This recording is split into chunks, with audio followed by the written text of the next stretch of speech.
चॅनलच्या स्त्री शक्ती या नवीन विचारमंचमध्ये आज आपल्याकडे सौ डायना आडके मॅडम आलेले आहेत.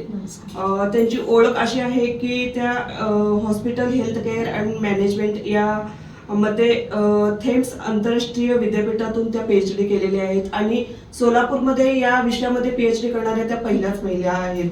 आणि सध्या त्या आडके हॉस्पिटलमध्ये व्यवस्थापक, काउन्सिलर आणि लेक्चरर म्हणून गेले 13 वर्षापासून त्या कार्यरत आहेत. आणि तसेच प्रत्येक महाविद्यालयातून स्त्रियांसाठी, मुलींसाठी आणि तसेच लोकांमध्ये जनजागृती पसरावी यासाठी प्लास्टिक मुक्त अभियान आणि तसेच कॅन्सर यावर त्या व्याख्यान देत असतात. आणखीन त्यांचं बरंच काही कार्य त्या सामाजिक कार्यातून करत असतात. त्यांना वेळ मिळेल तसेच त्या आडके हॉस्पिटलमध्ये लेक्चरर म्हणून देखील काम करतात. तर अशा या बहुविध कलागुणांनी युक्त असलेल्या सौ डायना संदीप आडके मॅडम यांच्याशी आपण 8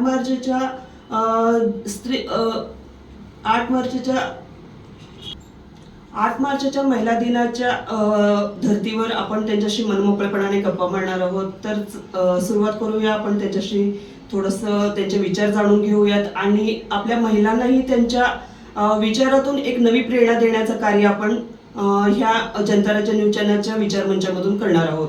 तर नमस्कार मॅडम, आपलं जनता राज्य न्यूज चॅनलच्या या आमच्या व्यासपीठावर तुमचं स्वागत आहे. तर पहिल्यांदा आपण थोडीशी तुमची ह्या कार्याची सुरुवात कशी झाली आणि तुमचा थोडासा अल्पपरिचय आम्हाला, म्हणजे तुमचं कार्य काय आहे नेमकं याच्याबद्दल थोडंसं आम्हाला सांगा. नमस्कार, मी डॉक्टर डायना आडके हॉस्पिटलमध्ये गेले 13 वर्षापासून मी कार्यरत आहे. आता मॅडमनी सांगितल्याप्रमाणेच मी आडके हॉस्पिटलमध्ये ॲज अ व्यवस्थापक, काउन्सिलर आणि लेक्चरर म्हणून काम करते. तर गेली 13 वर्षापासून मी हे काम करत आहे. त्याचबरोबर प्रत्येक स्कूल, कॉलेज, शाळेमध्ये स्त्रियांना कॅन्सरमुक्त अभियान आणि प्लास्टिक मुक्त अभियान यावर मी लेक्चर देखील देते. आत्ताच आपण ऐकलं की मॅडम वेगवेगळ्या क्षेत्रातून त्यांच्या कार्याचा परिचय त्यांनी करून दिलेला आहे. तर 8 मार्च रोजी महिला दिन कार्यक्रम आहे, त्याबद्दल आपण त्यांना थोडंसं विचारूया की नेमकं महिला दिनाचा उद्देश काय आहे, महिलांचं कार्य याबद्दल तुम्हाला काय वाटतं? सर्वप्रथम महिलांना महिला दिनाच्या, माझ्या मैत्रिणींना महिला दिनाच्या हार्दिक शुभेच्छा. तर महिलांचा उद्देश काय आहे हे मला आज सांगू वाटतंय. मॅडमचे विचार जाणून घेतले, त्याचा परिचय जाणून घेतला. तर नेमकं आता आपण त्यांच्याशी गप्पा मारूयात. महिला दिनाचे उद्देश आणि महिलांचे कार्य याबद्दल काय सांगू शकता मॅडम? आज सर्व क्षेत्रामध्ये महिला ह्या खूप धडाडीचं काम करत आहेत आणि त्यांचं योगदान खूप मोठं आहे. तर जागतिक महिला दिन म्हणजे 8 मार्च हा जागतिक महिला दिन आहे. आज सर्व क्षेत्रामध्ये महिला ह्या खूप धडाडीचं काम करत आहेत आणि या सर्व क्षेत्रामध्ये महिला हे आहेतच आणि त्यांचं योगदान खूप मोठं आहे. जागतिक महिला दिन जागतिक स्तरावर 8 मार्च रोजी ज्या महिला प्रत्येक ठिकाणी ज्या स्तरावर काम करत आहेत, मग त्या आणि ते क्षेत्र जे आहे ते क्षेत्र जर आपण बघायला गेलं तर या क्षेत्रामध्ये सामाजिक क्षेत्र आहे, राजकीय क्षेत्र आहे, आर्थिक क्षेत्र आहे, धार्मिक क्षेत्र आहे, शैक्षणिक आहे, सांस्कृतिक आहे, त्याचबरोबर नाट्य आहे, कला आहे, खेळ आहे, क्रीडा, अशा सर्व क्षेत्रामध्ये महिला ह्या कार्यरत आहेत. तर ह्या महिलांचा उत्सव साजरा करण्यासाठी महिला दिन हा साजरा केला जातो. त्याचप्रमाणे लिंग समानतेचा जो प्रश्न आहे किंवा लिंग समानतेचं जे महत्त्व आहे ते पटवून देण्यासाठी देखील महिला दिन साजरा केला जातो. आता तुम्ही सांगितलं की सर्वच क्षेत्रात महिला या अग्रेसर आहेत. तर मग त्या महिलांच्या कलागुणांना वाव देण्यासाठी आपण काय करू शकतो किंवा याबद्दल तुम्ही काय सांगू शकता? हा खूप चांगला प्रश्न मॅडमने विचारला. तर महिलांचे एकूण 64 प्रकारचे कलागुण ह्या महिलांच्या अंगी आहेत. मग यामध्ये स्वयंपाक आहे, नाट्य आहे, वाचन आहे, लेखन आहे, त्याचबरोबर महिला ह्या खेळामध्ये आहेत, त्याचबरोबर लेखन आहे, कला आहे, डान्स आहे, म्युझिक आहे, संगीत आहे, असे विविध प्रकार आहेत की त्यामध्ये महिलांचे कलागुण आहेत. परंतु काय होतं, महिला ही सकाळी उठल्यापासून ते रात्री झोपेपर्यंत ती तिच्या संसारामध्ये, तिच्या कामामध्ये इतकी व्यस्त असते की तिला त्या स्वतःच्या कलागुणांना वाव देणं आणि तिच्या कलागुणांकडे लक्ष देणंच तिला होत नाहीये. तर मला असं वाटतं की महिलांच्या अंगी इतके कलागुण आहेत तर तिने त्या कलागुणांचा उपयोग करून घेतला पाहिजे आणि तिने स्वतःला वेळ दिला पाहिजे. म्हणून मला असं वाटतं की महिलांनी ज्या त्यांच्या कलागुण आहेत, ज्यावेळी ते स्वतः ते करतील. काही महिलांना संगीत गायनाचं खूप म्हणजे आवड असते, परत नाटक आहे, वाचन आहे, असे बहुसंख्य 64 मी सांगितलं असे कलागुण आहेत. मग महिलांनी जर त्या कलागुणांचा उपयोग करून घेतला आणि तिने दिवसातून 1 तास स्वतःसाठी काढला आणि त्याचा तिने उपयोग करून घेतला, जर आपले कलागुण तिने बाहेर काढले, तर मग खरंच तो जो तिला आनंद होईल की आज मी हे देखील करू शकते, तो तिचा आनंद गगनात मावणार नाही, असं मला वाटतं. आज सध्या स्त्री तारेवरची कसरत करत आहे, संसार पण सांभाळत आहे आणि नोकरी पण करत आहे. ते मग उच्च स्तरावरचं पद असो किंवा एखादी महिला मावशी म्हणून देखील काम करत आहे, म्हणजे निम्न स्तरावरचं चौथा कर्मचारी स्तर सुद्धा करत आहे, नेटाने काम करत आहे. तर दोन्ही ठिकाणी काम करत असताना तारेवरची तिची कसरत होत असते. यामध्ये ती स्वतःच्या आरोग्याकडे दुर्लक्ष करत असते. तर एक ॲज अ डॉक्टर म्हणून तुम्ही स्त्रियांच्या आरोग्याबद्दल काय काळजी घ्यावं आणि त्याच्याबद्दल तुम्ही थोडंसं मार्गदर्शन स्त्रियांना करा. महिलांचं आरोग्य हे अतिशय महत्वाचं आहे, कारण की महिला आज काय करतायत की स्वतःच्या आरोग्याकडे दुर्लक्ष करतायत. तर असं न करता महिलांनी आधी आपलं स्वतःचं आरोग्य जपणं खूप गरजेचं आहे. तर आज आम्ही आडके हॉस्पिटल, आडके फाउंडेशनच्या वतीने अस्थिरोग आहे, नेत्ररोग आहे आणि बालरोग हे आमच्याकडे असे विभाग आहेत. तर त्यातून आम्ही काय करतोय की जे गरीब महिला आहेत, गरजू महिला आहेत आणि तसे गरीब रुग्ण आहेत, त्यासाठी आम्ही आडके फाउंडेशन आणि आडके हॉस्पिटलतर्फे आम्ही शिबिर लावतो. तर आडके फाउंडेशनच्या माध्यमातून देखील तुम्ही सामाजिक कार्य, महिलांना त्यांचे आरोग्य सुधारावं यातून सामाजिक कार्याला तुम्ही महत्त्व दिलेलं आहे. हो, आम्ही महत्त्व दिलेलं आहे. तर महिला ह्या काय करतात, मी आत्ता सांगितल्याप्रमाणे सकाळी उठल्यापासून ते रात्री झोपेपर्यंत कुटुंब आहे, संसार आहे, मुलं आहेत, ते ज्याच व्यवसाय करतात की ज्या स्तरावर आहेत ते हेच करत जातात आणि त्याच्यामुळे ती स्वतःकडे लक्षच देत नाहीये. तर मग काय होतं की महिलांचं आणि प्रत्येक गोष्ट अंगावर काढतात की आज महिला डोकेदुखी आहे, ताप येतो, अंग दुखतं आणि मासिक पाळीच्या पण अतिशय भयानक समस्या आहेत. आणि काय होतं ते मासिक पाळीमध्ये देखील ते काय होत नाही, मला काय होत नाही, पण ते अशी गोष्ट ते अंगावर काढतात. मग असं न करता महिलांनी कमीत कमी मी म्हणते की दररोज त्यांनी स्वतःला वेळ देणं गरजेचं आहे. मान्य करतो की त्यांना खूप व्याप आहे, संसार आहे, काम आहे, व्यवसाय आहे, ठीक आहे, पण हे करत असताना की यांनी दिवसभरातून 1 तासामध्ये त्यांनी स्वतःला वेळ दिला तर त्याच्यामुळे तुम्ही काय करू शकता, तर दररोज कमीत कमी 5 ते 10 मिनिटं तुम्ही उन्हात बसा. उन्हात बसल्याने, उन्हात बसल्यावर व्हिटॅमिन डी हे मिळू शकतं. त्याचबरोबर व्यायाम आहे, तुम्ही व्यायाम करा, योगा करा. जर ह्या गोष्टी होत नसेल तर तुम्ही कमीत कमी अर्धा तास वॉकिंग करू शकता, चालू फिरू शकता. त्याच्यामुळं तुमच्या शरीराला काय होईल की एक सवय लागेल की आपण स्वतःसाठी आपलं शरीर निरोगी ठेवण्यासाठी आपण ह्या गोष्टी करू शकतो. आणि वयाच्या 40 नंतर प्रत्येक महिलांना त्यांच्या हाडातील जे कॅल्शियमचे प्रमाण आहे ते कमी होतं. त्यासाठी तुम्ही जेवणामध्ये दूध, दही, ताक ह्या गोष्टी ह्याचं सेवन करणं हे अतिशय गरजेचं आहे. त्याच्यामुळं महिलांनी कमीत कमी तरी त्यांनी व्यायाम करणं, एक्सरसाइज करणं, योगा करणं आणि आपल्या आहारामध्ये संतुलित आहार घेणं हे अतिशय महत्त्वाचं आहे. आणि सगळ्यात महत्त्वाचं सांगायचं म्हणजे आज महिलांना खूप ताण आहे, खूप ताणतणाव आहे, खूप व्यस्त आहेत ते. त्यांना घरचं बघत त्यांना त्यांचं ऑफिस म्हणा, त्यांचा जे व्यवसाय आहे, कारण की ह्या स्त्रिया ह्या प्रत्येक क्षेत्रामध्ये आहेत. मग त्याच्यामध्ये काही स्त्रिया संस्था चालवतात, काही स्त्रिया चॅरिटी करतात. मग त्यावेळेस त्यांना खूप ताणतणाव येतो, खूप टेन्शन येतं. मग अशा वेळेस महिलांनी मेडिटेशन करणं हे अतिशय चांगला उपाय आहे की मेडिटेशन ज्यावेळेस महिला करतील त्यावेळेस त्यांचा जो ताणतणाव आहे तो कमी होऊ शकतो. आणि ज्या महिला एक काम करण्यासाठी 1 तास ते 2 तास लावतात, पण ज्या घरामध्ये जी महिला किंवा त्यांचं सर्व कुटुंब जे आहे ते त्यांनी जर मेडिटेशन केलं तर त्या मेडिटेशनमधून जे तुम्हाला प्रतिकारशक्ती मिळते, जे तुम्हाला रिलॅक्सेशन मिळतं, त्याच्यातून जे 1-2 तासाचं काम आहे ते तुम्ही अर्ध्या तासामध्ये त्या महिला करू शकता. आणि मला असं देखील वाटतं आणि मी हे देखील सांगू शकते की ज्या घरामध्ये स्त्रिया मेडिटेशन करतात किंवा जे घर मेडिटेशन करतं ते घर अतिशय शांत असतं. म्हणून प्रत्येक स्त्रियांनी किंवा प्रत्येक घरामधील व्यक्तीने मेडिटेशन करणं हे खूप गरजेचं आहे. म्हणजे घर जर व्यवस्थित राहायचं असेल तर सर्व गुण संपन्न म्हणा, संस्कारासोबतच जर आरोग्यदायी पण घर राहायचं असेल तर व्यायाम हेल्थ आणि मेडिटेशन हे तिथल्या कर्त्या स्त्रीनी हे करायलाच पाहिजे असं तुमचं मत आहे. हो, करणं खूप गरजेचं आहे. तर हे सगळं करत असतानाच आज खूप मोठ्या पदावर महिला गेलेल्या आहेत आणि काही महिला पाठीमागे राहिलेल्या आहेत. तर याच्याबद्दल तुम्हाला काय वाटतं?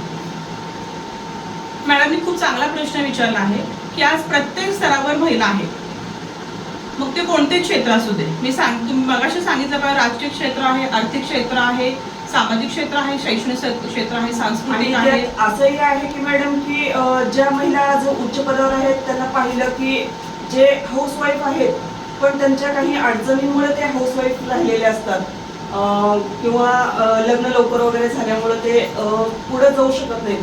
तर त्यांना वाटते की एक फील होते की त्या मॅडम किती पुढे गेल्यात वगैरे. अशा महिलांसाठी एक न्यूनगंड त्यांच्या मनात तयार झालेला असतो. तर अशा महिलांसाठी नेमकं त्यांचे विचार मानसिकता बदलण्यासाठी आपण काय सांगू शकता त्यांना? काही अशी वस्ती आहे किंवा अशी लोकवस्ती आहे, काही भाग असे आहेत की त्या ठिकाणी महिला अजून देखील पाठीमागं आहे. तर का पाठीमागं आहेत?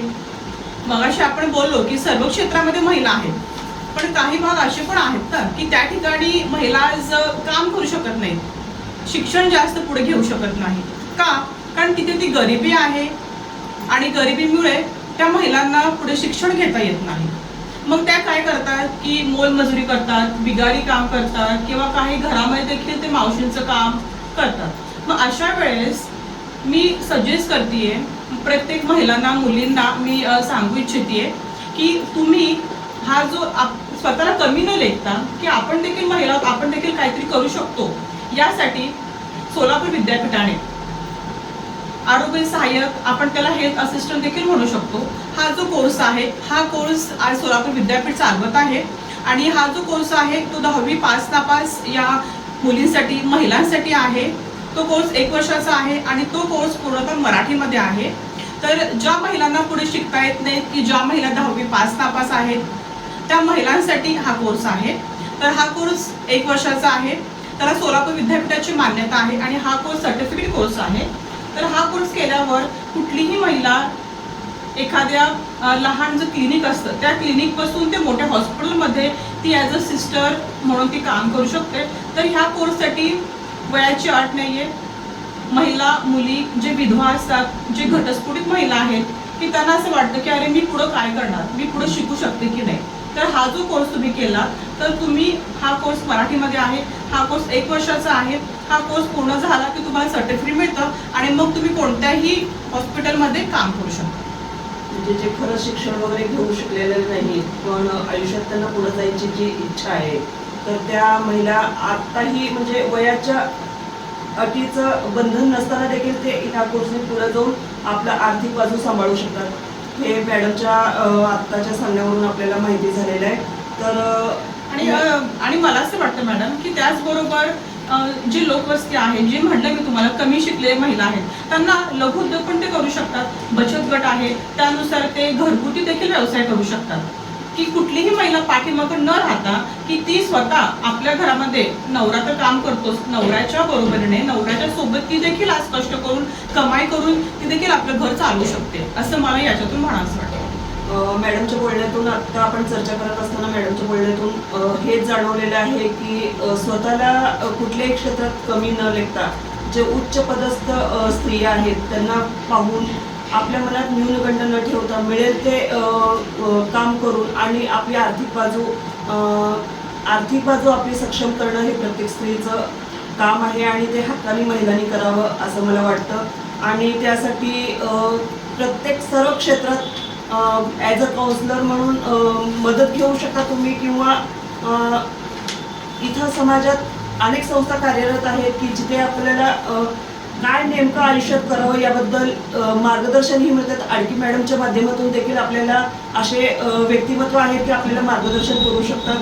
तर मनात न्यूनगंड न ठेवता आपली आर्थिक बाजू कशी सक्षम होईल आणि आपण कसं सक्षम होऊ याकडे प्रत्येक स्त्रीनं या 8 मार्चच्या दिनी लक्ष देणं गरजेचं आहे. आणि ह्या गोष्टीवर प्रखरतेने विचार करणं प्रत्येक स्त्रीचं काम आहे असं मला मनापासून वाटतं.